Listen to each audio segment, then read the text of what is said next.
is being shared now. See. He's the only guy who comes every day. Be here. Anybody comes, click on admit. Sorry? Anybody comes? To click Admit, hello. Good evening, sir. Hello, good evening. Good evening, good evening. I'm happy. I'm happy to see you here again. Me too. Happy to see you again. Thank you. Nice of you, Mr. Alio.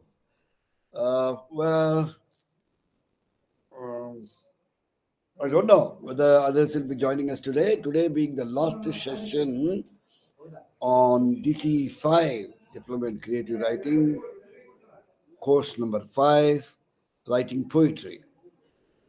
And we are going to deal with book number 4. Book number 4 deals with language and rhythm in poetry. Language and rhythm in poetry. Okay. And from day one, we have been saying poetry uses a language of a different kind. Poetry is a medium, a genre of language and literature that conveys emotions, feelings. Therefore, one has to be doubly careful in choosing the most appropriate word or diction and to add more meaning and intensity to what the poet wants to convey. A poet will be using some images, a few symbols, a few other language expressions.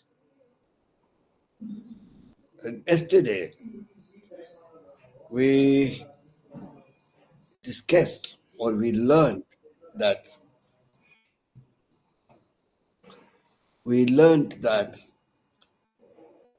there is no finite meaning for any piece of poem.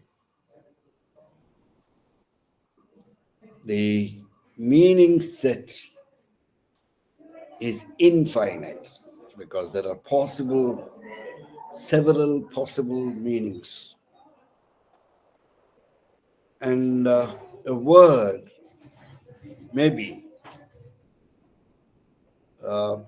conveying to the reader at the first instance, as and when the reader just looks at the print and then gets the word, it may give him just one meaning. The reader, it may be he or she. And then maybe a little later, the reader will be asking himself or herself, can there be any other possible meaning? The reader will be asking himself or herself. So, every now and then, as I was telling you yesterday, whenever a poem is read by an individual, either silently or aloud, the reader is getting into a kind of meaning-fixing activity. He is interacting with the print there. He is interacting with the symbol there in the lines of the poem. He is trying to interpret the images which are contained in the symbols, metaphors, similes, etc., used. Is that the end of the understanding process? Certainly not. Again and again, when I read a very well-known poem, for the nth time, perhaps I'll be getting different meanings. any poem. Because some poems are contextualized, some poems are philosophical, some poems are, well, highly autobiographical, personal, I mean. Some poems may be dealing with, as we discussed in the first session, social issues, moral issues, ethics. A great poetry will be appealing to many people in many different ways. Not just for the meaning, but also the same poetry or the same poem, the body of the poem may be appealing to the reader for the language in it, for the rhythm in it, for the rhyme scheme in it. A small, a very short poem or a short rhyme may be appealing to me, not necessarily for the meaning, but the rhyme scheme there. Jack and Jill went up the hill to fetch a pail of water. Jack fell down and broke his crown, and Jill came tumbling after. A very simple primary level rhyme. There is something literary about this rhyme. The literariness of the rhyme lies in the language, the pattern in which the words or what they call syllables are arranged, the metrical pattern. Sometimes what we call words having the same sounds or pronunciation, maybe ending the lines. Jack and Jill went up a hill to fetch a pail of water. No rhyme. At the end, Jack fell down, broke his crown. Jill came tumbling after. Water after. Down, crown. See?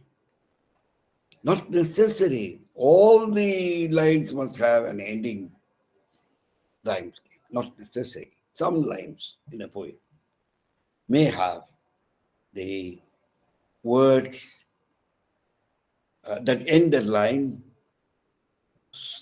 with the same sounds or pronunciation.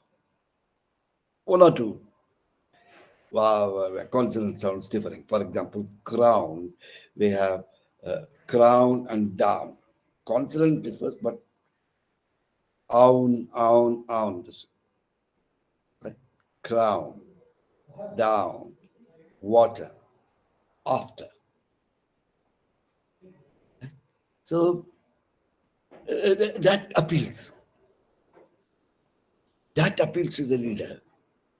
So a poem may be appealing to the reader in many ways, not necessarily for the content alone. The language may be appealing to the reader. The way in which the poet has handled or the poet has managed to use the vocabulary knowledge before him, right? And putting them in some order which appeals to our ears. So language and rhythm in this, I can call it, this session, we'll be discussing more about how language and language patterns, how the rhythm inbuilt in a poem, okay, be contributing to the overall effect that the poem has on the reader. Well, meaning is always there at the center. We are not going to appreciate a poem only after trying to, or only after comprehending the poem in full.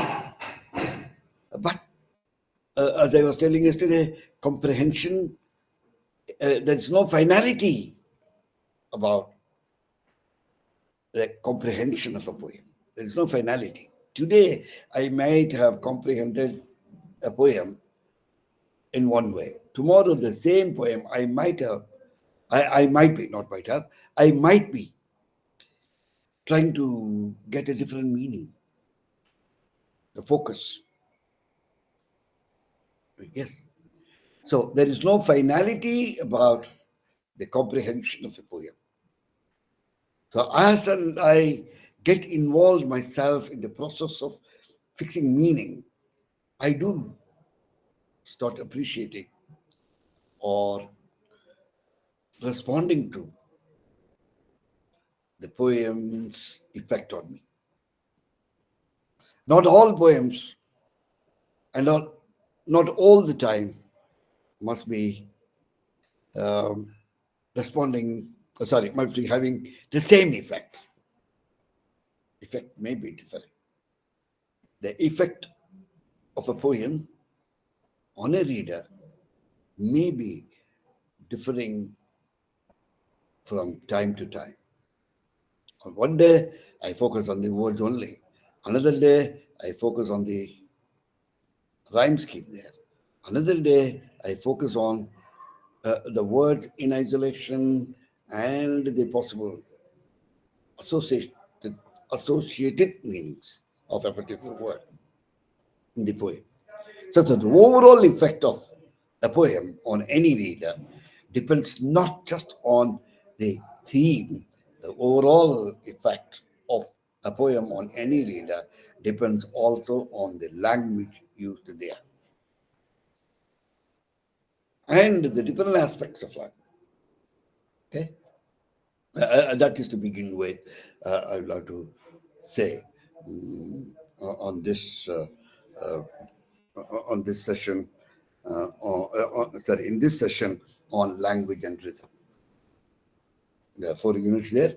Okay, and if we can go through the slide, and language, first today I said, you should remember, language of poetry is deviant, both in structure and sometimes in conveying meaning also. That is what constitutes the literariness of the language of poetry.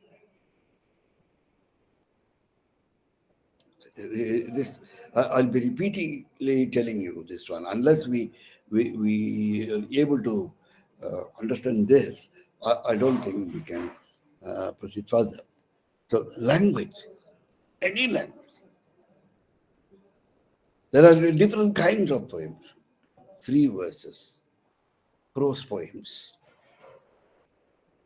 not poems as written by the Romantics or during the Renaissance period, Chaucer. So, language. The poet uses different styles. Different styles. Every style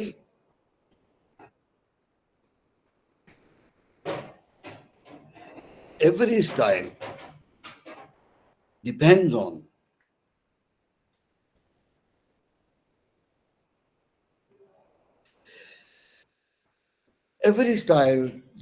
on the intensity with which the poet wants to convey his feelings and emotions. Poetry is more a medium of expression, and the writer trying to express more of the emotions and the likely impact those emotions can have. And he or she will choose that particular vocabulary or structure or anything to do with the composing of a poem. It is very important. So all those 3 units that we had discussed earlier, themes, then structuring of the poem. Then yesterday we were discussing something about different aspects like metaphor, similes. So we have to switch the slide. I don't know. So this is what I would love to take it as an introduction. Now let us go to the first slide here. Click there. Click there. Click, sir. So click there, huh? No, it comes. So to have the effect intended, a writer or a a poet will be trying to intensify by using those words or phrases or structures that may work as a symbol or work as an image. I don't want to define what an image is, what a symbol is again and again. Okay. So poets, they are using words that denote and connote. In other words, denotation and connotation. With regard to words, what do you mean by denotation? Denotation means what a particular word denotes as maybe equal to the dictionary meaning, the surface level meaning. Clock. Well, I see a clock as an instrument or a science, an object which gives me the time. It may have a different meaning. It may connote something else. Connotation is something to do with the suggestive nature of any word. The suggestive nature or potential of a word, suggesting different meanings. I give an example there. Denotation indicating Namika, yes, very good. Welcome, Namika Shukla and Mr. Muhammad, welcome. Madam Iman is there. Good afternoon. Good evening. Denotation is indicating the light dictionary meaning. And I have defined the connotation as something that the word suggests in the form of meaning. Suggested meaning or associated meanings. Your book says associative. I would rather prefer associated meanings. If I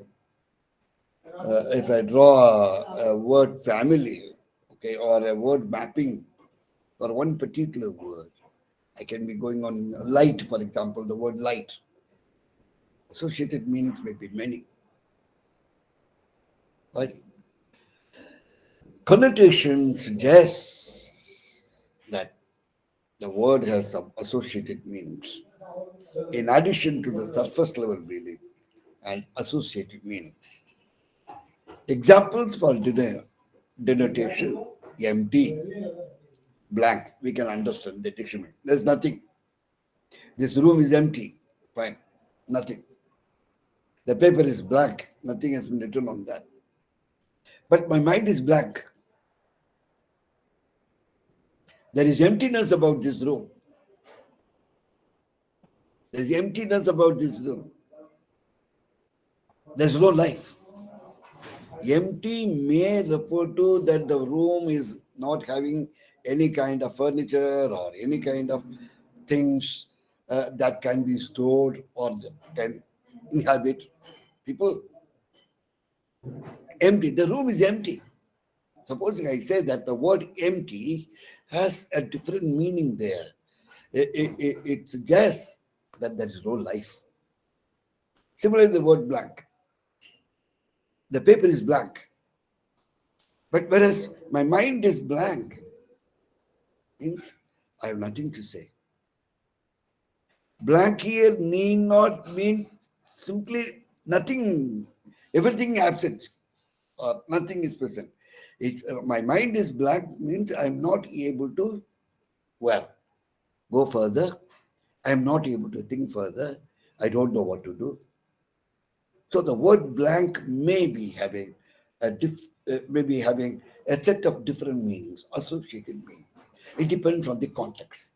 As I was telling yesterday, language is meaning potential and meaning is context bound. The word blank, as dictionary, as the dictionary will tell you, well, nothing, empty.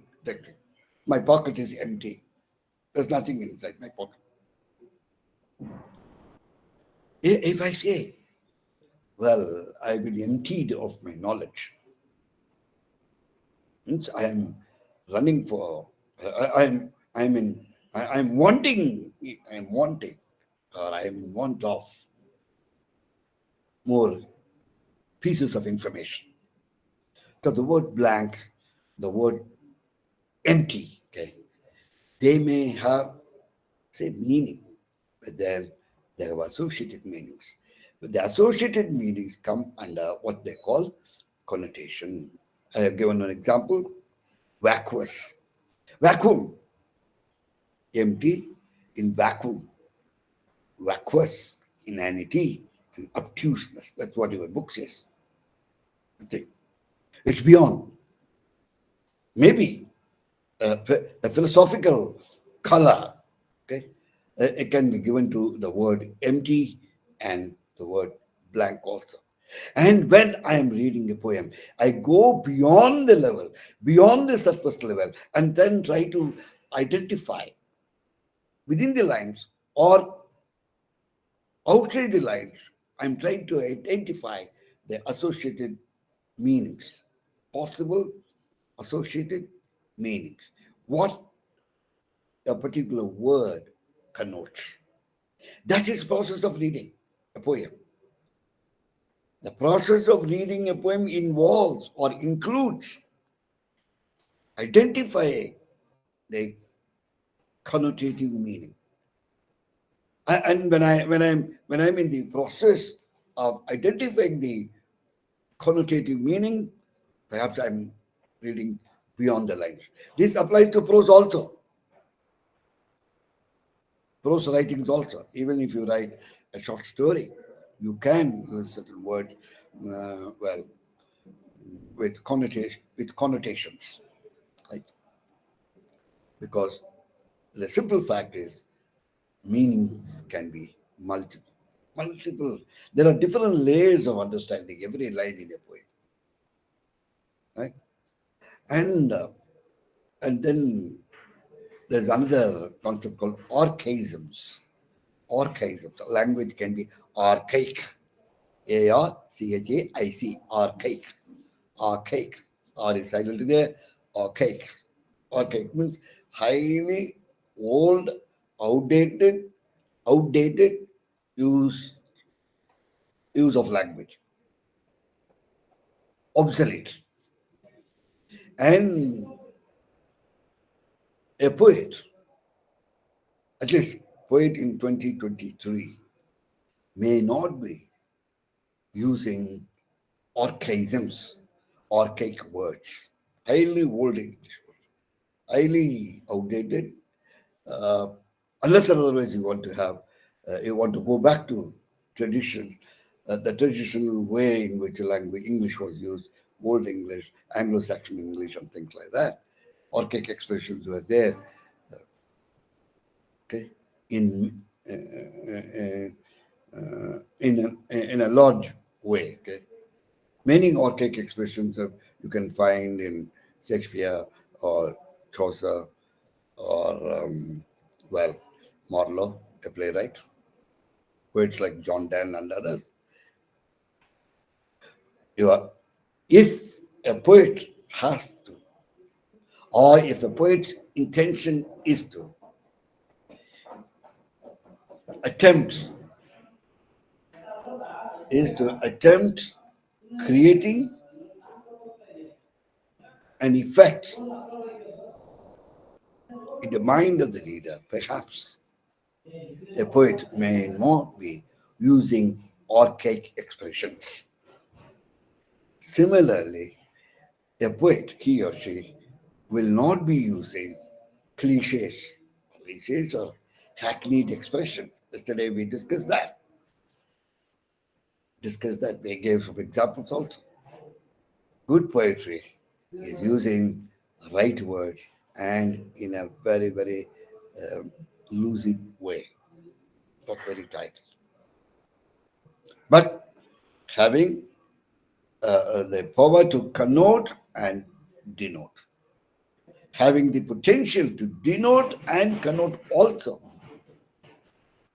Archaisms and cliches are not going to help a poet in creating an effect. Any piece of poem must have an effect, perhaps a sensory effect. Yesterday we were discussing something about the imagery. The images used by any poet will have an appeal to the sensory perceptions. Images, I repeat again, images may include symbols, metaphors, and similes. Good poetry is using right words and lucid language. So the language of poetry must avoid the use of cliches, the use of archaic expressions, and the language of poetry must be able to denote and connote. In order to make the set of meaning infinite, that's all. Even otherwise, in any text, particularly a poetic text, the set of meaning will be and is always infinite. That's why I've been saying there is no finality in the comprehension of a poem.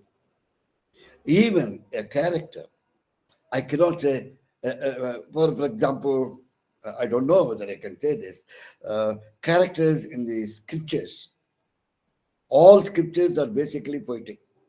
Like we make it very clear, they are in the poetic form only, be it the Holy Bible, the Holy Quran. I'm sure my friends there would definitely agree with me. It's all poetic there. It's not just telling a narration story. If you read the lines of the Holy Scriptures, they're all poetic. Or be it the Granth Sahib or the Ramayana or the Mahabharata in the Indian context, all scriptures are poetic. Right? In structure, form, and pattern. That is why there are multiple interpretations. Good poetry is using right words. What is good poetry? It is using right words and lucid language. Good poetry includes in it,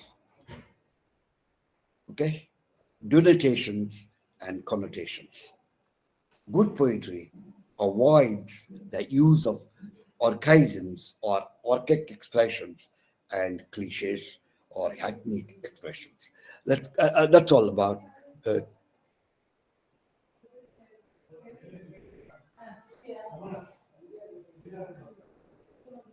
Well, colloquialisms.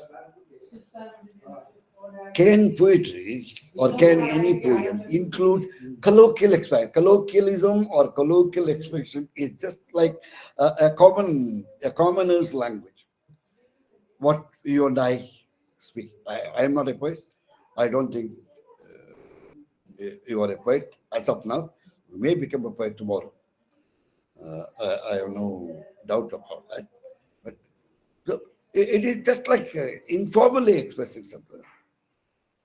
Colloquially, hey, just now common everyday language.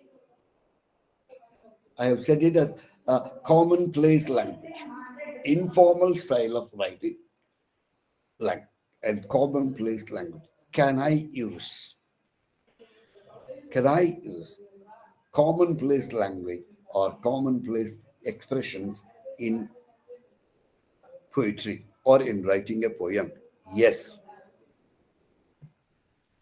The more you are going to use, well, images, metaphors, and symbols and things like that, perhaps they may not be comprehensible to a common man.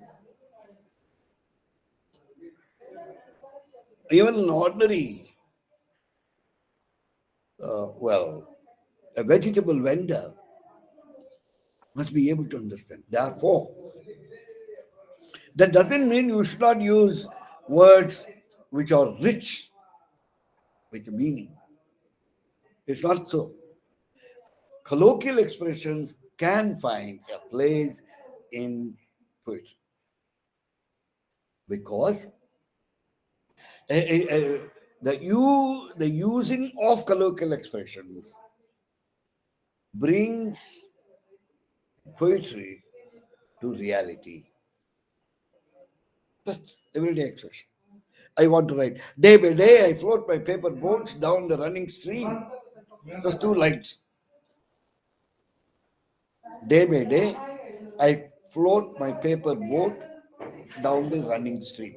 Two lines. Just like that. A child is actually, it is raining, and the child is actually floating paper boats. Perfectly right. There is no symbol there. Well, I can understand the symbol, but at the same, I can just see, I can understand. I float my paper boats. There's water, something like that. Day by day, every day, I float my paper boat down the running stream. There's a stream before my house, and I make paper boats and then make them float.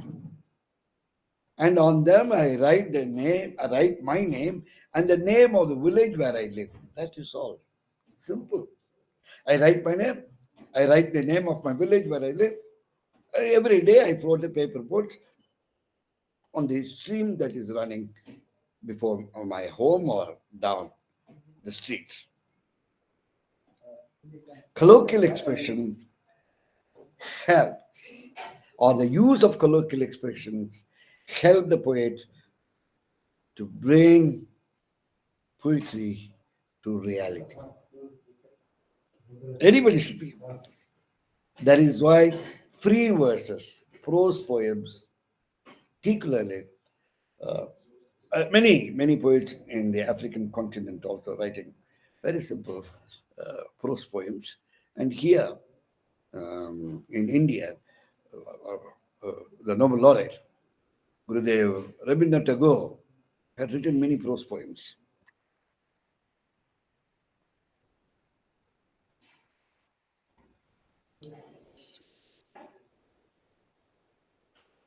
Why colloquial expressions? Because they help in becoming intimate.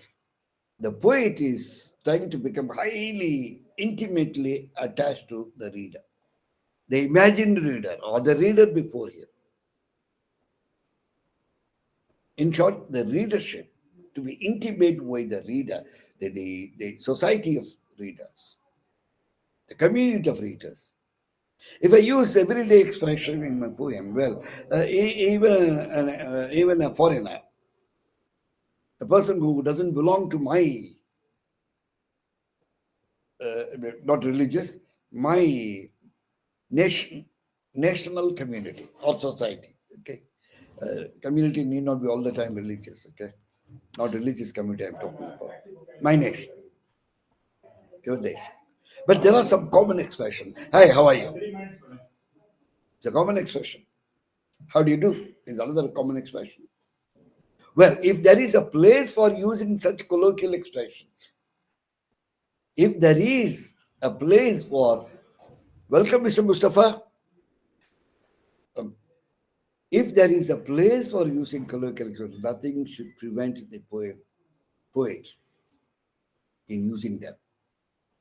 So colloquial expressions or colloquialisms in poetry or in any piece of poem help in becoming highly intimate and authentic. Authentic. You may ask whether colloquial expressions have the potential to connote. Yes, yes, sometimes, right? But not all the time. They are just like call a spade a spade. Call a spade a spade. Very well accepted, commonplace expressions all over. So they help in becoming intimate. They are not actually they are not widening the distance between the poet and the reader. They are in fact making uh, the bond between the poet and the reader maybe stronger, and they are trying to bring they are trying to bring the distance between the poet and the reader as close as possible. This is a poem by some African writer or an Australian writer. I distance myself. No. Okay. So colloquial expressions, the use of colloquial expressions help becoming intimate and authentic. Right? They can operate in that's the point I'm trying to tell you. They can operate in several levels: social levels, cultural levels, linguistic levels, and the local levels. There may be very common all over the world, under the globe, all nations, all nationalities, all citizens of the global village. Okay, we may have some common expressions. Just because I'm an Indian, if I'm going on using only Indian expressions or Indian images or Indian, it's not going to make you feel comfortable, make you feel mean and not distancing. There may be some common expression to death. For example, if I have a lie, if I want to say something about death, sorry to give a very unpleasant example, death lays his icy hands. That's all. Very simple. Very simple. Oh, life and death. Simply, death lays his icy hands. There is some kind of figure of speech like personification and things. Forgetting that, this is something common. Understanding is possible, and I would love to repeat, the distance between the poet and the poem is very, very, very, very narrow, not wide. Can operate in several levels, social levels.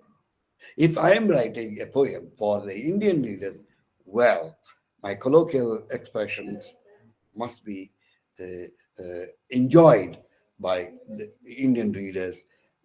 They must be able to feel oneness with that. They must be able to feel comfortable with the language there. Therefore, good poetry may include or can include the use of colloquial expressions.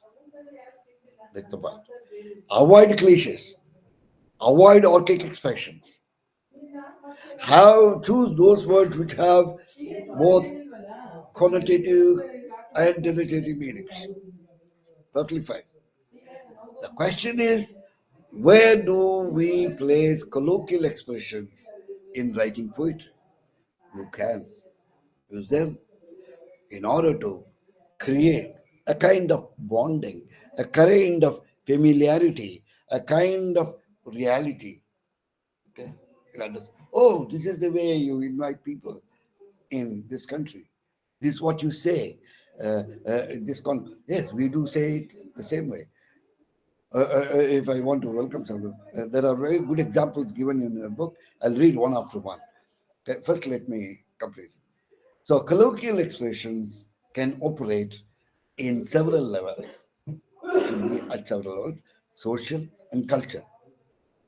And culture, it is something which is not said there, but even somewhere, languages, culture,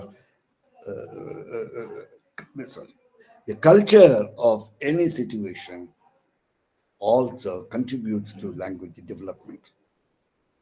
Culture can be religious, culture can be environmental, culture can be class, culture can be workplace culture, work culture. That's what I mean by workplace. Work culture, regional culture, national culture. Some cultures may not use certain words, but then if I'm going to write a poem on the life of IT employees, well, I may have to use the culture specific idioms, culture specific colloquial expressions, IT work culture specific colloquialisms I can use. There are linguistic, again, languages, different languages. Some languages don't use certain things. For even a very ordinary form of greeting. How are you? I'm fine. Thank you. And you? We say that. And maybe in an Indian context, we do ask, what's your sweet name?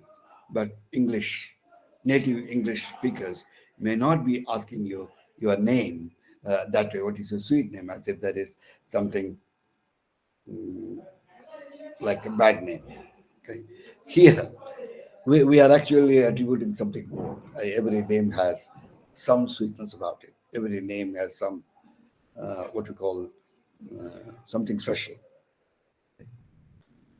So, linguistic and the local, well, again, regional, dialectal varieties, etc. Right? Social, cultural, linguistic, local levels. So, colloquialisms can find a place in writing poetry. And I have used something, colloquialisms are more often used in haiku, a kind of rhyme or poetry written in Japan. Japan, okay. Your note says, gives more examples for that. The next one is,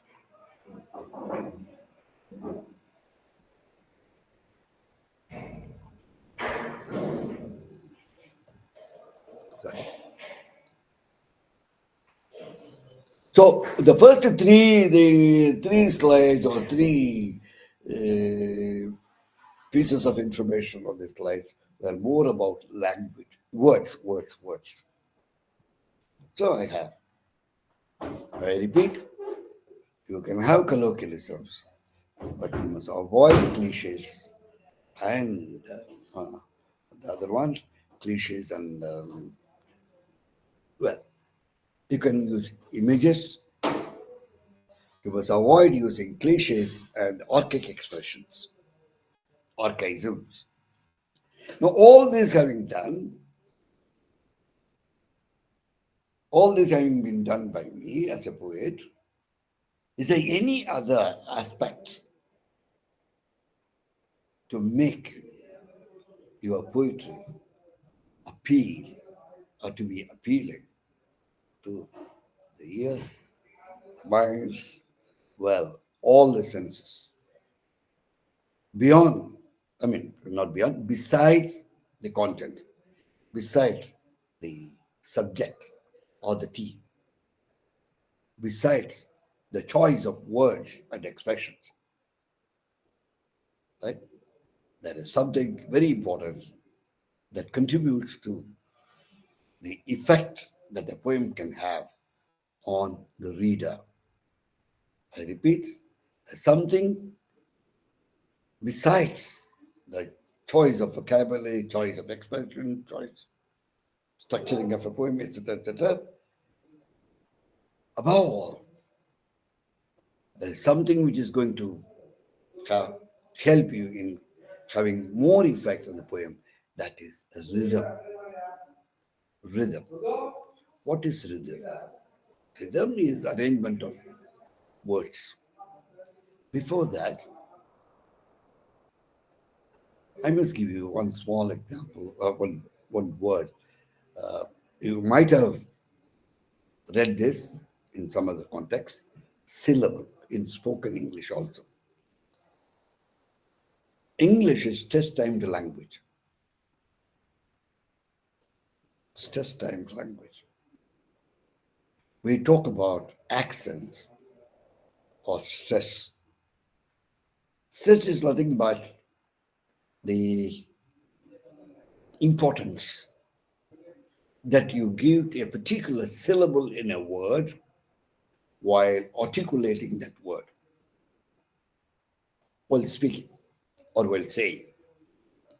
Stress is the force that you give or that you apply on a particular syllable in a word while articulating that word, while saying that word, or while speaking,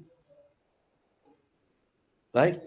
And poems are to be read aloud, recited, and they'll follow a small pattern. When I have defined what is stress, it is a focus that I give, more emphasis that I give on a particular syllable in a word. I must also give you the definition of the word syllable. Every word in English, in any human language, okay,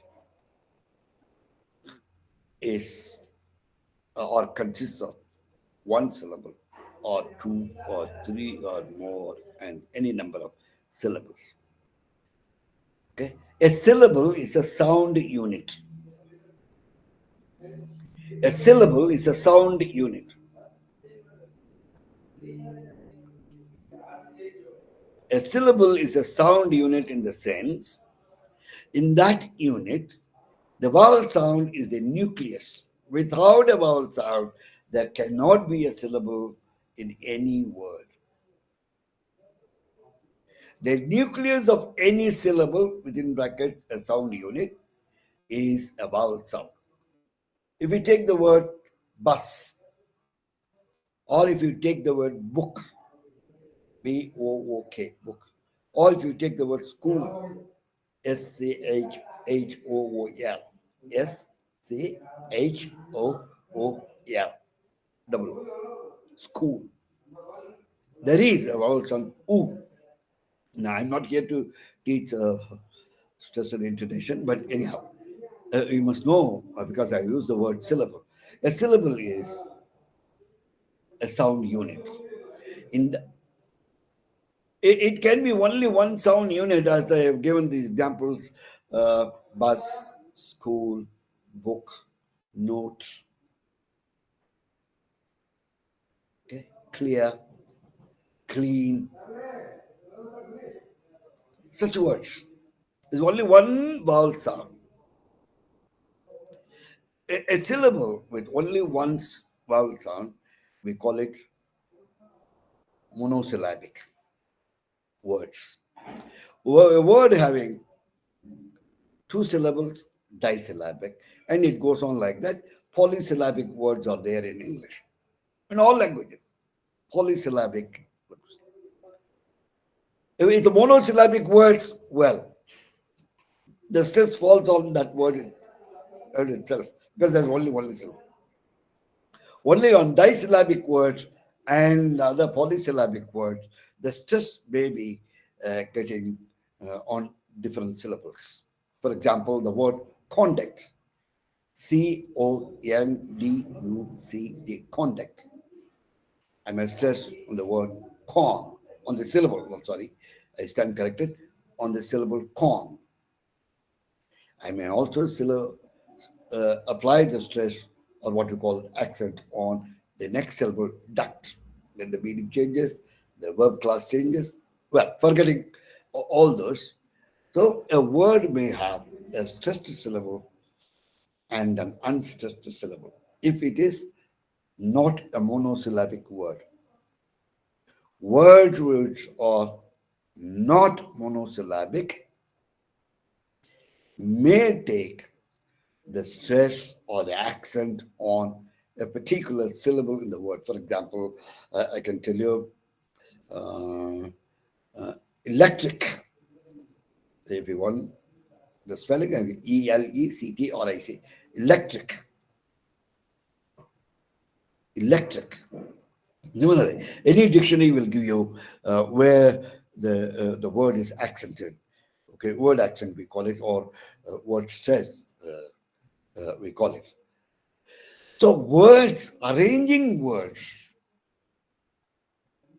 I can write. I'm going to school. I'm going to school now, and I'm going there in my car.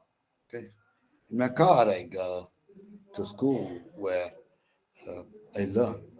In my car, I go. Look at these two lines. In my car, I go to school where I learn. All one of them. In my car, I go to school where I learn. This is quite a different arrangement of. In my car, I go. Normally, in the prose order, we'll say, I go to school where I learn in my car. I'm going to shift what we call sleep and dream. In my car, I go to school where I learn. I mean, forget about the ordering. But these two lines is a free verse, let's say, prose poem.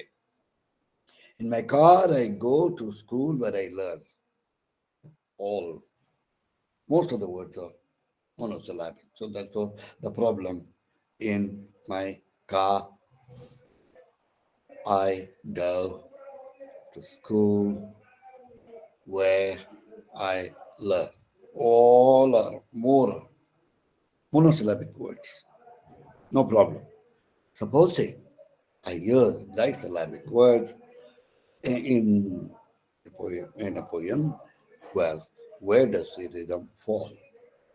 Where does the rhythm lie? That's what I'm saying.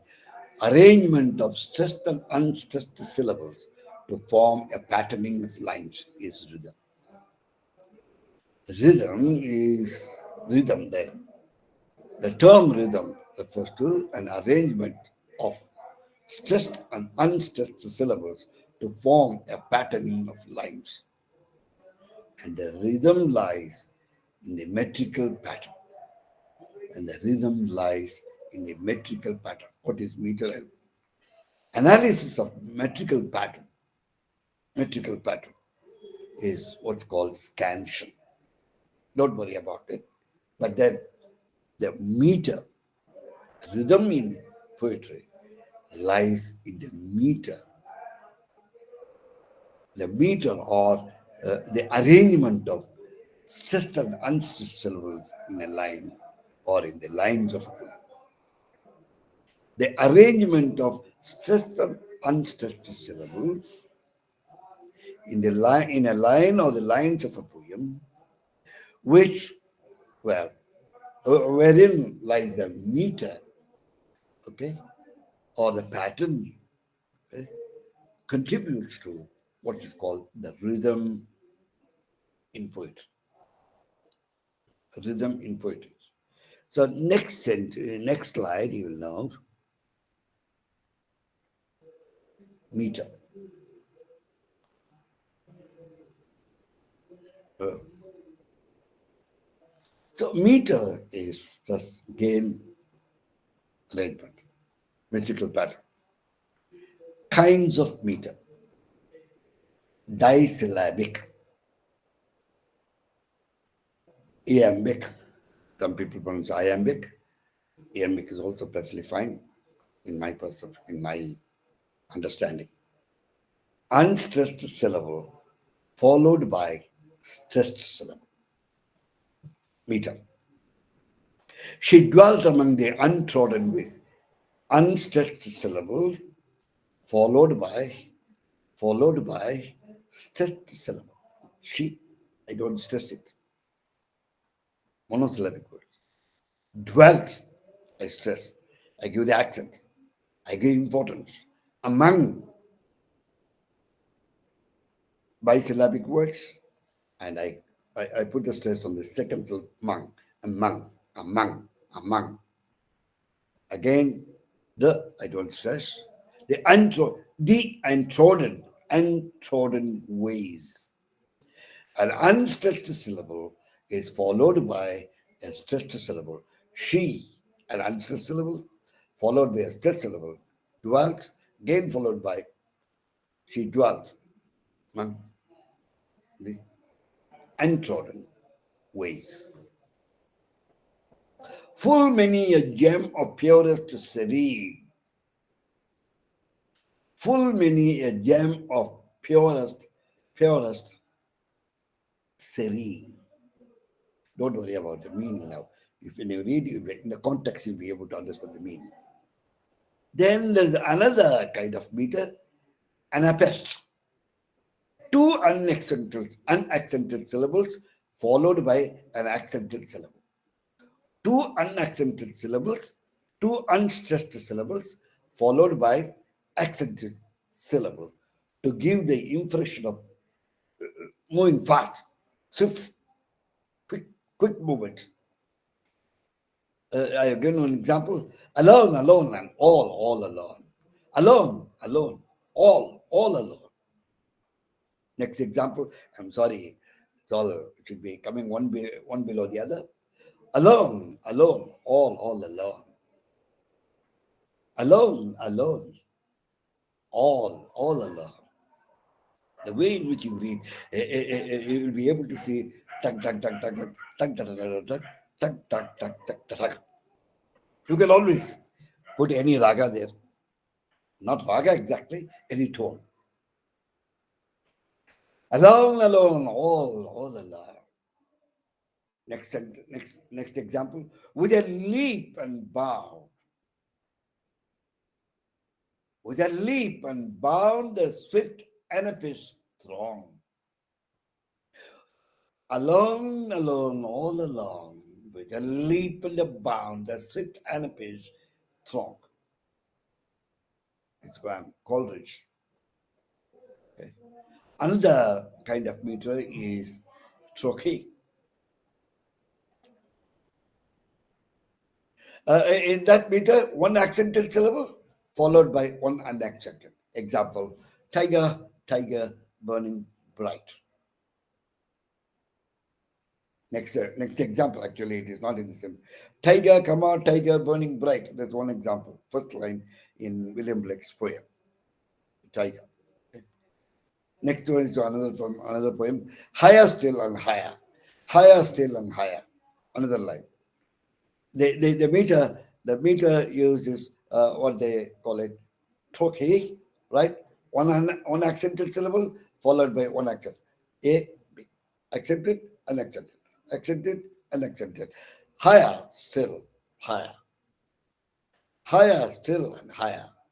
One accented, unaccented. One accented, one accented. Higher, still, and higher. Okay. Under the wide and starry sky. Starry sky. I should have given you the break there. Unfortunately, I was not able to do it. Then the next meter is all dactyl. Dactyl or dactyl. Accented syllables followed by two unaccented syllables. An accented syllable followed by two unaccented. Touch her not, scornfully. Touch her not, scornfully. If you draw a line that separates, touch her not, scornfully.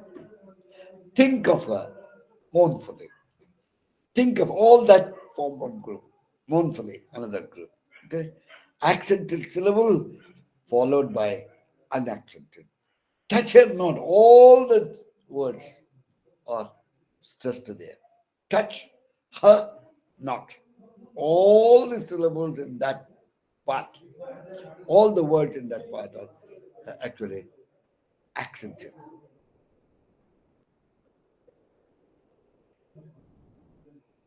Touch her not, says a comma, scornfully. Think of her mournfully. You get my point? So accented syllables followed by two unaccented. Example, touch a lot. Scornfully, and think of it. Well, what is the role of the meter there? The role of, there are many kinds of meter. It is only meter actually contributes to the rhythm, the way in which you have arranged the words, the way in which you have arranged the stressed syllables and unstressed syllables of in a word, or the way which you have arranged the words in a line is what we mean by meter, and that meter contributes to the rhythm. So, if you are thorough with the metrical pattern of arranging, perhaps your poem will read.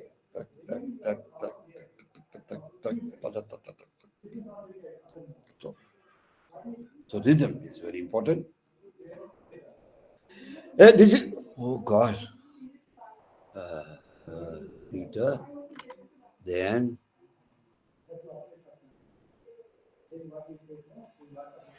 rhymes, another kind of maybe poems. Rhymes are also short poems. I can just call. You need not find any meaning there. It is just to make you feel, happy, enjoy, and sing. Rhymes can be recited. Rhymes can be chanted, chanted. Any rhyme. Hickory dickory dock. The mouse ran up the clock. The clock struck one. The mouse ran down. That's like simple rhyme. And well, they may sound poetic just for the rhythm in it, just for the sound pattern there, sound pattern. They may not be poetic, the real sense of the word, but they do appeal to our senses as children. Even a lullaby that can be sung by my grandmother or yes, Mohammed. Yes, sir. I get the two terms Sorry, rhythm. I say I get the two terms rhythm and meter confusing. How do you distinguish the two? Meter how do and you rhythm. can you write Distinguish. can you write it? I'm not able. Okay? Can you just message it here? Okay. Can you text your question? Message it. I'll just say. So rhymes, similarity of sound to the words at the end of the lines. Well, some people even when they speak, they speak like again, they use rhymes. That's what we make speech to them. It's all not our okay. Rhymes, they are free of their rigid metrical patterns. Very important point. Rhymes do not follow any kind of iambic meter, trochee, anape. Rhymes are the Solomon Grundy, born on Monday, Christian on Tuesday, married on Wednesday, slave today. Many. Uh, well, oh dear, what can the matter be? John is so long at the fair. He promised to buy me a bunch of blue ribbons to tie up my bonny brown hair. It's a rhyme. Don't ask me the question. Don't ask a question. Who is John? Johnny, yes, Papa. Eating sugar, no, Papa. Open your mouth. Telling lies, no, Papa. Something like that. So don't go for meaning, identifying meaning in any rhyme. And there is no regular what you call a metrical pattern as in serious poetry will have. Ode on Grishna or Ode to Skylark, Ode to Autumn. Okay? In many autobiographical poems, I don't find any inbuilt meter or anything like that. That doesn't mean autobiographical poems are not poems. They are free verses. That's all. A free verse doesn't have any kind of fixed metrical pattern. It may sound like just a prose poem. And rhymes are marked by coherence and consistency. Okay. How can we distinguish rhythm from meter? In fact, meter contributes to the rhythm. Rhythm is a superset. Without a meter, I cannot find any rhythm in any poem. The arrangement of words, either one accented syllable followed by two unaccented syllables, or one accented with two unaccented, or one accent, some kind of pattern the poet himself has to decide. And that meter contributes to the rhythm. So rhythm is the ways in which it has been arranged, and the way of, the meter actually tells me the arrangement, and it is your choice. It is your choice, not my choice. It's the writer's choice. I cannot say, well, your poem must be always having iambic meter. Not necessary. You may follow anything. And only when I analyze the metrical pattern, the process called scansion, I'll be able to read the poem. I'll be able to see the rhythm in it. Rhythm. Meter contributes to the rhythm, not rhythm contributes to meter. Rhythm is a process or is a way of arranging words in a pattern. All lines may have the same pattern in the poem, or one line may be having a different pattern, another line may. It's always there. But normally, same metrical pattern would be followed by good poets. I'll give you quite a lot of examples here. 8 minutes.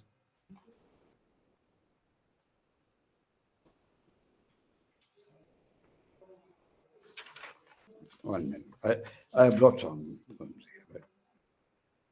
examples of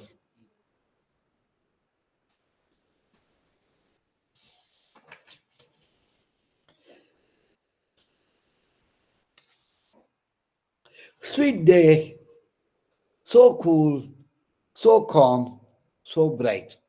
Look at that. Sweet day, so cool, so calm, so bright. The bridal of the earth and sky. That dew shall weep thy fall tonight, for thou must die. Look at the end rhymes here.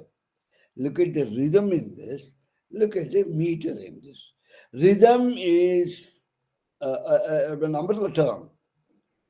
The rhythm is understood, the rhythm is getting set based on the meter that the poem or the poet has followed in writing. Sweet day, so cool, so calm, so bright, the bridal of the earth and the sky, the dew shall weep thy fall tonight, for thou must die. Beautiful. Sweet rose, whose hue angry and brave bids the rash gazer wipe his eye. Thy root is ever in its grave. Most of the poets use only iambic meter. Thy root is ever in its grave, and thou must die. And thou must die. Sweet spring, full of sweet days and roses. Sweet spring, full of sweet days and roses. A box where sweets compact lie. My music shows A, means you. My music shows you have your closes, and all must die. Only a sweet and a virtuous soul. Only a sweet and a virtuous soul, like seasoned timber, they could. Like a seasoned timber never gives, but though the whole world turn to coal, then chiefly lives. Okay. 1 minute. only a sweet and a virtuous, only a sweet and a virtuous soul. See, you can feel the rhythm, you can feel the meter only by reading it. This is what I would love to tell you. How is a rhythm? It's not different.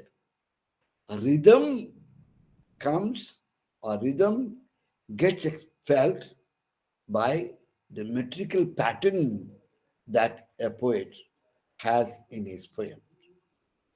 I repeat, the rhythm is felt by getting the metrical pattern, okay, inbuilt in the poem. And the rhythm is going to be more appealing. The effect of the rhythm is going to make you enjoy the poem. You may be asking, why talk all this? If a poem is not rhythmic, I can't say it like that. For the rhythm in a poem, people may appreciate the poem. Appreciating a poem lies not only in understanding the meaning of the poem or identifying the theme of the poem or trying to comprehend, lies in the whole comprehension of the poem, not also appreciating the poem. I may appreciate the poem for the rhythm in it. And that rhythm is a metrical pattern, right? I think I have answered the question. Mr. Mohammed, Yes, sir. Yes, sir. have I answered your question? Yes, sir. If I get you right, You are clear? you mean that the rhythm Right. is what defines No, the meter. Is that that's right? not different. Rhythm, meter contributes to rhythm. Okay. Okay. I'll read. Sweet string full of sweet days and roses, a walked with sweets compacted lie. My music shows you have your clothes on all must die. Beautiful lines. There are many such poems. Well, forget about the meaning, but the metrical arrangement. Forget the meaning. Meaning is something about life, philosophical statements, and things like that. Uh, there are some good poems. So look at this poem by George Barker. The title of the poem is To My Mother. Very simple, very simple. Most near, most dear, most loved, and most far. The title of the poem is To My Mother. To my mother. Not mother, to my mother. Every word is very important. To is there, equally important. My is important, and mother is also important. All the three words are very important in the title. Most near, maybe it sounds like a letter. Okay. Most near, most dear, most loved, and most far. Under the window where I often found her. Under the window where I often found her. Sitting as huge as Asia, seismic with laughter. Grin and chicken helpless in her Irish land. Irresistible as rebellious, but most tender for the lame dogs and hurt birds that surround her. She's a procession. She's a procession no one can follow after, but be like a little dog following a brass band. I'll read it again. Most near. Well, the title is To My Mother. Most near, most dear, most loved, and most far. Under the window where I often found her, under the window where I often found her, sitting as huge as Asia, symbol, Asia, Asian continent. Seismic with laughter, game and chicken helpless in her Irish land, irresistible as a rebellious, rebellious, but most tender for the lame dogs and hurt birds that surround her. That's a small line, afterthought. She's the procession no one can follow after, but be like a little dog following a brass band. She will not glance up at the bomber or condense to drop her game and scuttle to a cellar, but lean on the mahogany table like a mountain, whom only faith can move. And so I said, oh, all my faith and all my love, to tell her that she will move from morning into morning. Beautiful lines. She will not glance up at the bomber or condescend to drop her in and scuttle to a cellar, but lean on the mahogany table like a mountain, whom only faith can move. And so I said, oh, all my faith and all my love, to tell her what? That she will move from morning to into morning. Beautiful lines. So the idea is very simple. It's something to some lines written to the mother. Idea is simple, but look at the arrangement of most near, most dear, most loved, and most far. Simple, ordinary, everyday, commonplace expressions and words. But it's a poem. It's poetic. It has an image. It has a symbol. It's a metaphor. It has a metaphor. Right? It has a set metrical pattern, and that contributes to the rhythm. So rhythms, well, rhymes again. Rhymes refer to similarity of sounds in the words at the end of the lines.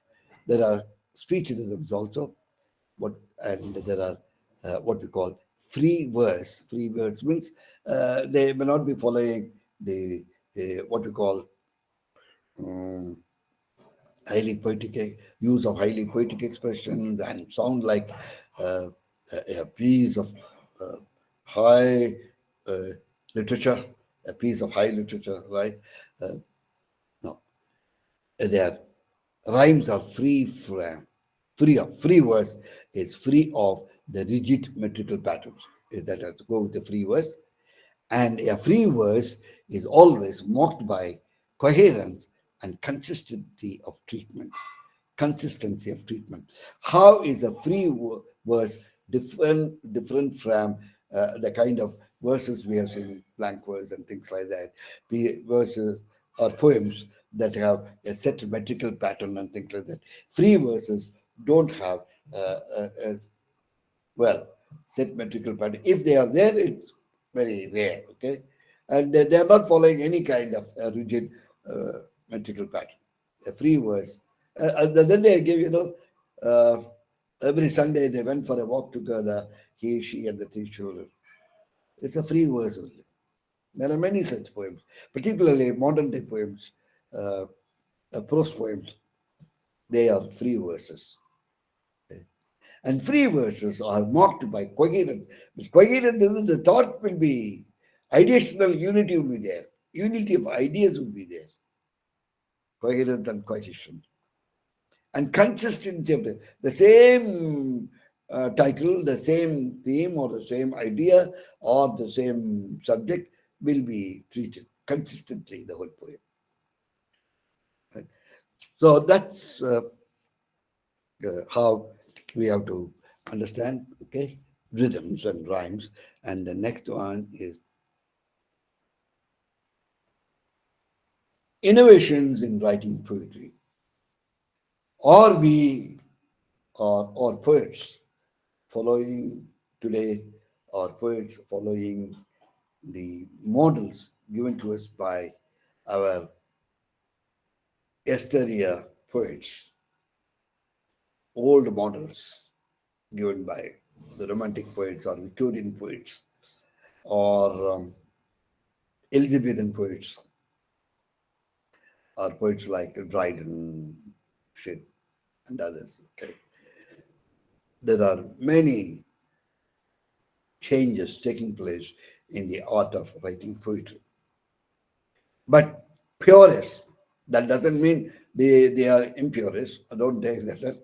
They are liberals, like, in using the language as they like, but still sound poetic. Still sound poetic. Very, very important point. They may be away from the traditional models given to us in writing poetry. Most of the poems now are just like using colloquial language. Away nowadays, colloquial expressions we can find. Very rarely we can find what we call high sounding words and images which cannot be easily comprehended, etc. etc. So these are the changes. Innovation means changes. The innovations that are taking place now, most of the poets are writing free verse, which is free verse, which doesn't follow any rigid metrical pattern. Like one syllable or every word, the unstressed syllable should follow a stressed syllable, stressed syllable, something like that. They write like that. But then there is some kind of a meter which can be identified, but over time. Okay? And nowadays, people don't use the marks of punctuation, like comma, semicolon, dash, then question, nothing like that. Poets don't use. They are not. They are not for using the sense. They are writing because every in those days, after this there should be a question mark. After this there should be semicolon. After this there should be a comma. Well, they do use minimal. Okay, minimal. They do adhere to some kind of minimal, what you call, acceptances by the yesterday poets. They are changing. That's why dropping of marks of punctuation and rhyme schemes. No modern poetry has any kind of rhyme scheme. Even metrical pattern, because they are free words, metrical pattern, they are not rigid about. Okay, that's all we mean by prose poems. Innovations, the innovations that are taking place, changes that are maybe say culture changes. Culture has changed. Environments have been changing. What was not accepted earlier is now getting accepted. What was what was thou shalt not do has now become you can do, thou shalt do. Okay, so with the change in our own environment, with a change in culture, with a change in, let me make it very clear, with a change in what we call English. There is no one English. On the very first day I told you, there are many Englishes. I told you many times, African English, Australian English, Indian English, Middle East English, American English, British English, right? There are many Englishes all over the world.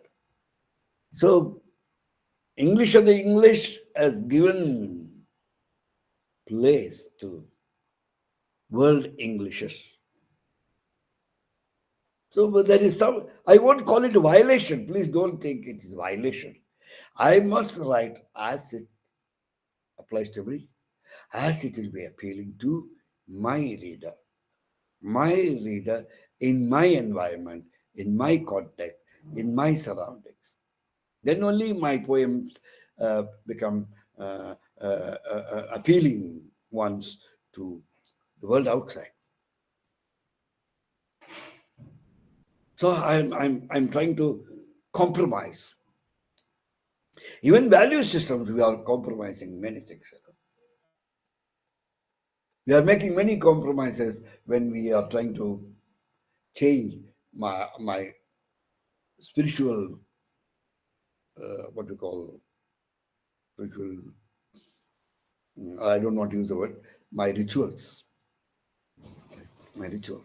I'm making some compromise. So even in writing poetry, it's not violation. Let me make it very clear. Modern poems or modern poetry don't call it as violating something. Even if there is violation, it can come under what we call poetic license. A poet has his own way of using language, poetic license, not poetic justice, poetic license. Many examples are given in your book. I don't find time to read one by one. Okay? And innovations are based on the principles of minimalism, avoiding overloaded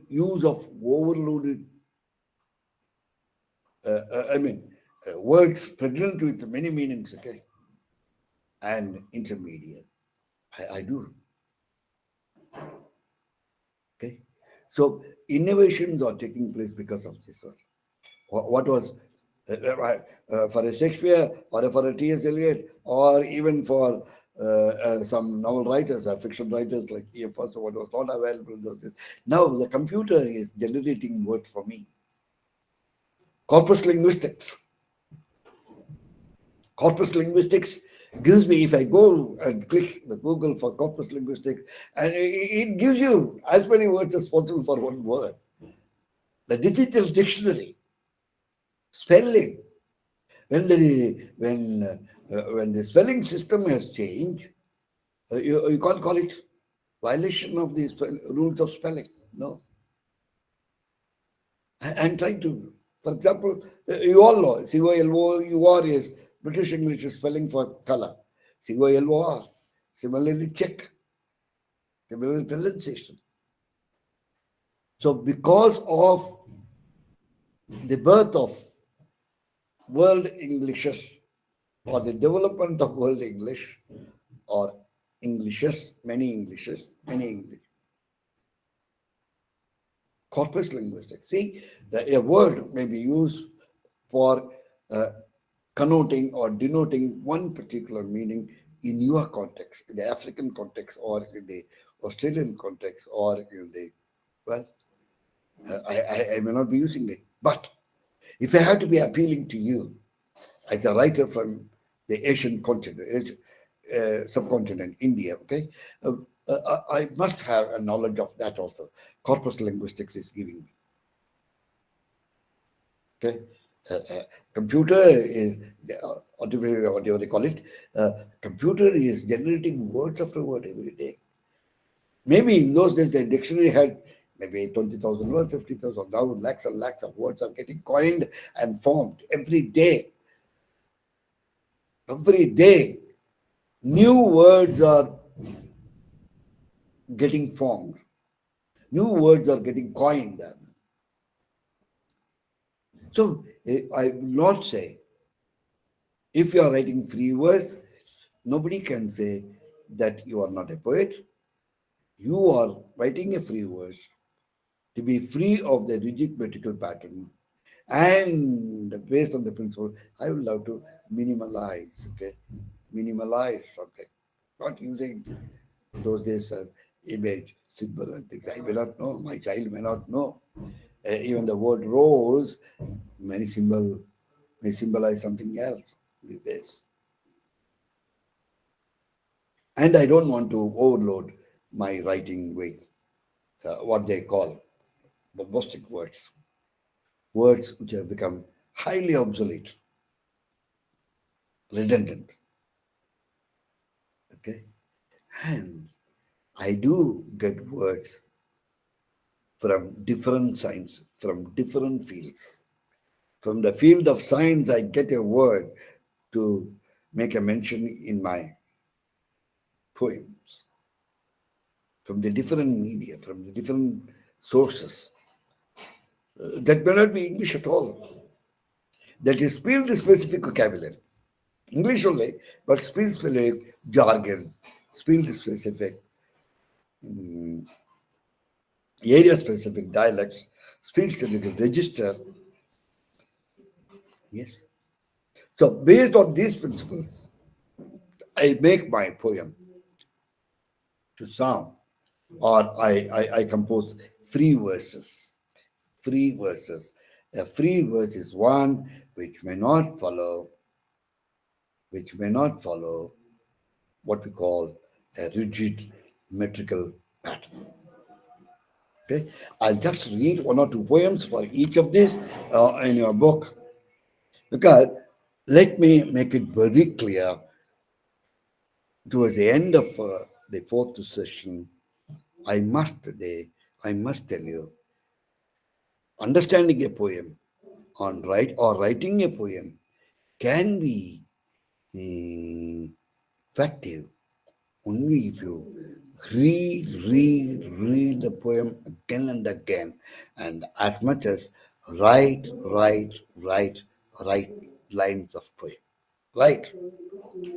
Think of a title, anything, even the mouse which you are using. See, look at the word mouse. It has got different meaning now. Mouse was a creature. Now we are calling this, okay, as a mouse. Is that mouse same as this mouse? No. Now, if I use a word like mouse now in my poem, title something different, okay, I may get a meaning in context. So this way, intermediate science has contributed, history has contributed, my civilization has contributed, my culture has contributed, my fellow neighbors have contributed, my writers in my environment have contributed certain things. But so that's why free verse is another innovation. Writing free verse is an innovation. And that innovation is based on the principles of minimalism, overloading, and intermediate. It's given there in the last unit, innovations in poetry. Why? The causes. Dropping off. See, look at it. Many good. Many. Okay. Um, his wife has dismissed the waves like a queen, a band of oiled acrobats. If her shuttered eyes move in dark circles, they move against her will. Winds like the fingers of an archaeologist move across her stony face, and across the crown edict of a smile cut thereon. Her husband in chains is brought before her. He clanks and grovels. Grovel is a word taken from the sand mining. Throw him to the wolves, she says, staring fixedly, or staring fixedly at a hair in his right nostril. Get my point? Don't look for the meaning. Meaning is as simple as anything can be. But how the words have been, it reads like a prose poem. Not like a prose poem. It is a prose poem. It doesn't follow any kind of what we call a meter, rigid metrical pattern. I can find a meter. I can if I want. But there is nothing rigid about the metrical pattern followed by the poet. He doesn't have. Yes, if I have to arrange my words in the metrical pattern assisted by him, etc., I think it will take years for me to write poems. So, but if you start writing, well, simply write school. I'm giving you some titles. Zoo. Some birds of nature, no? Right? You'll be able to write. The common bird or birds of migration, the common bird or animal in the African continent, right? Grey elephants. Okay. You can write. Elephant may symbolize something. So you try. There are many examples. So please read them. Three generative principles are made: minimalism, overload. Okay.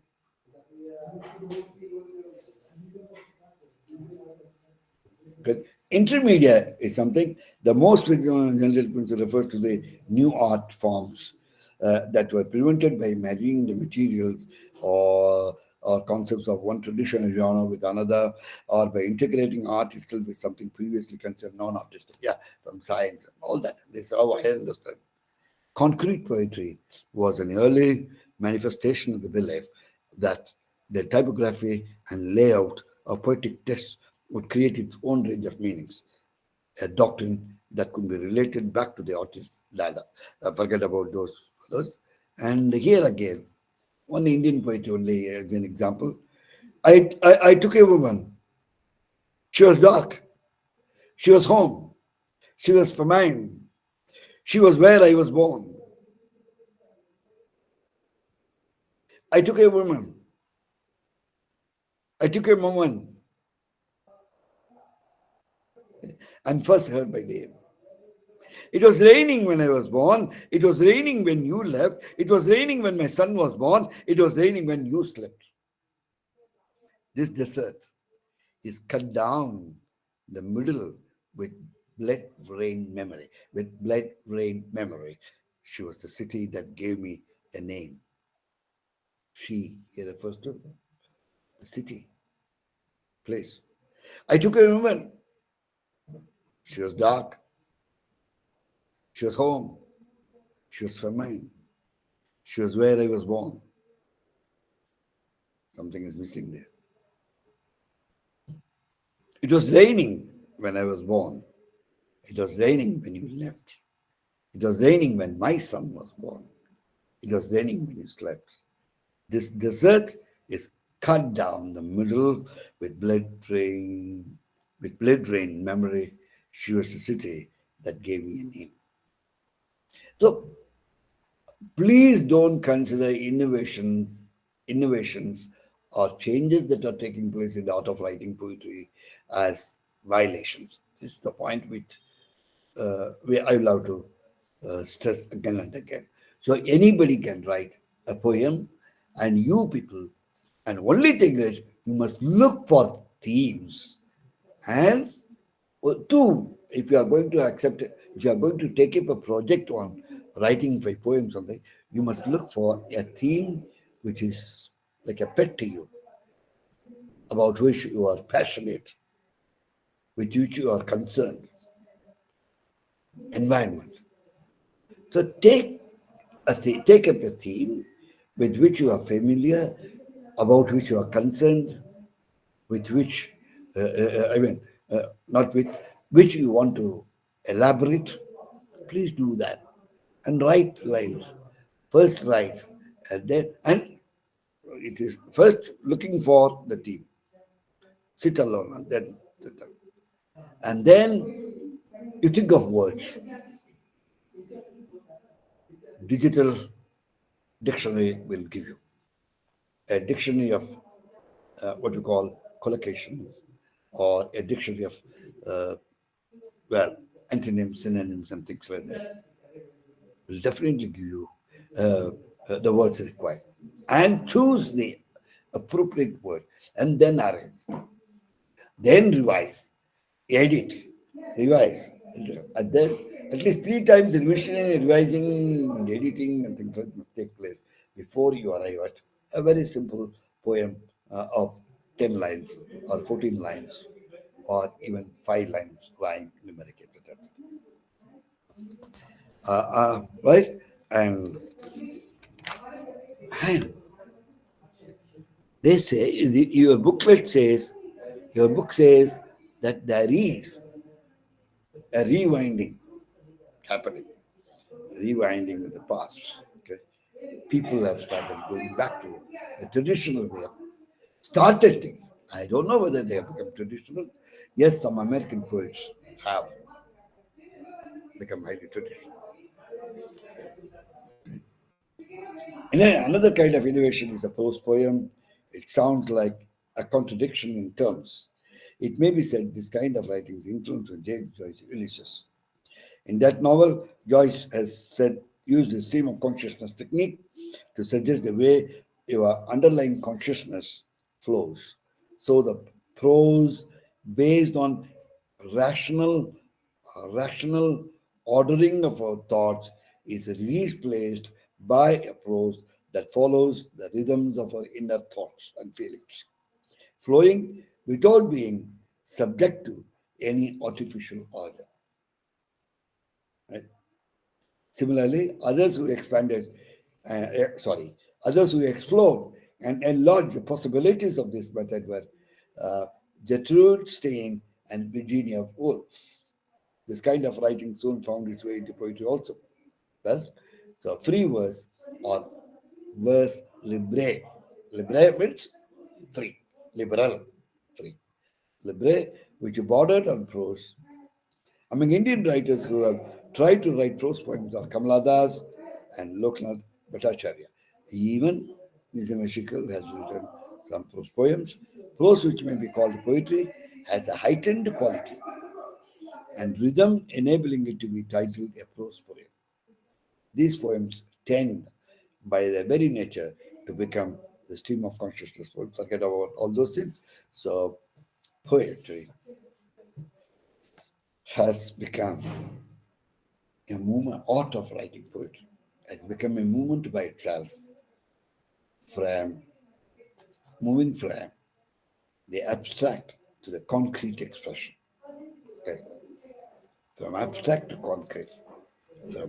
Okay, this is what the modern poetry is trying to tell us, and what modern poetry is all about.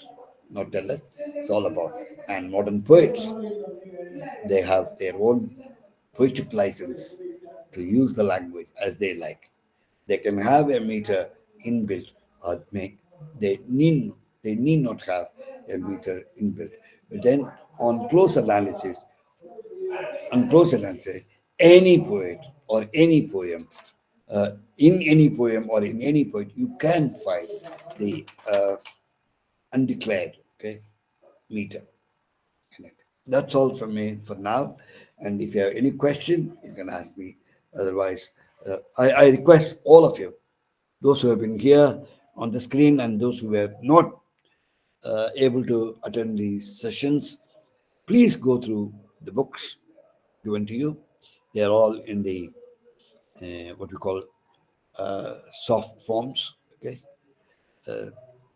please go through it, and you have got every right to come back to the IGNOU for any clarifications that you could, and the administration will definitely help you to understand all this in a holistic way and help you in becoming a creative writer on your own.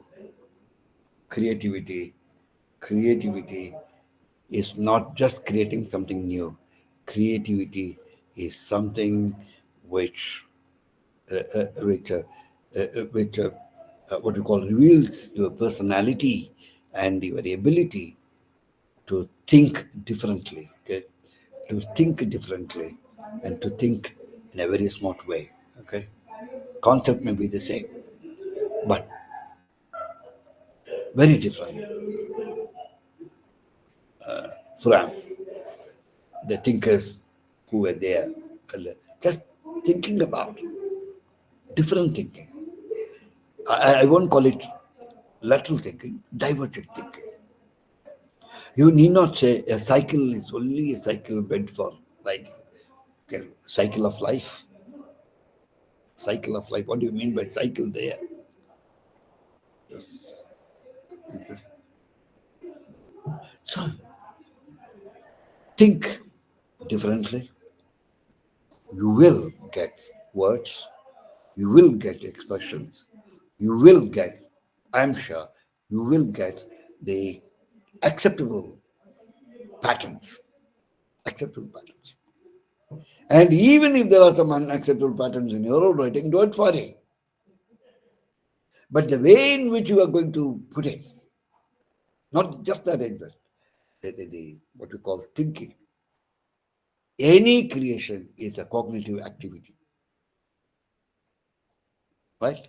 When it comes as a product, well, the cognitive exercise gets translated or gets transformed into a behavioral, okay, activity. That's all.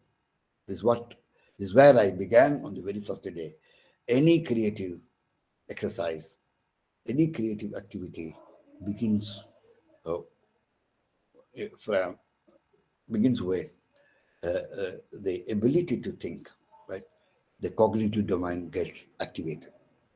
Any creative. If you are asked to, if you are asked to, just separate the parts of a computer as independent units or isolated units, you also know how to put them back. You also know how to assemble them back to come out or to bring up a new pattern. That's all. Nothing more than that. So there lies your creativity. There lies your creative powers. Okay. So think differently. Think of different words and expressions, particularly writing. And just don't stop with thinking differently.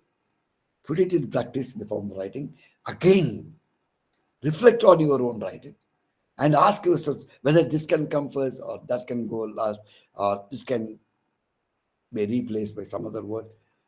So the whole creative writing is a process where you write or you speak if it is oral, right? You write, you edit, you revise, you think, you reflect. Again, there's no stop because what you call fine tuning of your writing cannot come just like that. Fine tuning will take some time, no doubt. But still, you are highly involved in the act of creating meaning, creating language, right? And making it appeal, making it have some kind of an impact, not necessarily positive, not necessarily favorable or unfavorable, negative, some kind of an impact. Any writing or any utterance from you must have an impact. And that depends on your style of expressing the same. That's all. And that's what all creative writing is. All creative activities are. Right? Thank you very much, my friends there on the screen. I hope you found the 4 sessions useful and you could get some ideas on how to go about writing poetry. As the world is round, we are sure to meet sometime in future, somewhere, on some day. Till then, bye to you. May God be with you all. Thank you. Are you okay? Friends? Mr. Alio? Mr. Mohammed? Mr. Mohammed? Okay. Yeah. Are you able to, were you able to listen to me? I think I was audible. Hello? I don't know. Right. With your permission, I would love to call it a day with the hope of meeting you sometime in future, on some day in future. God be with you all.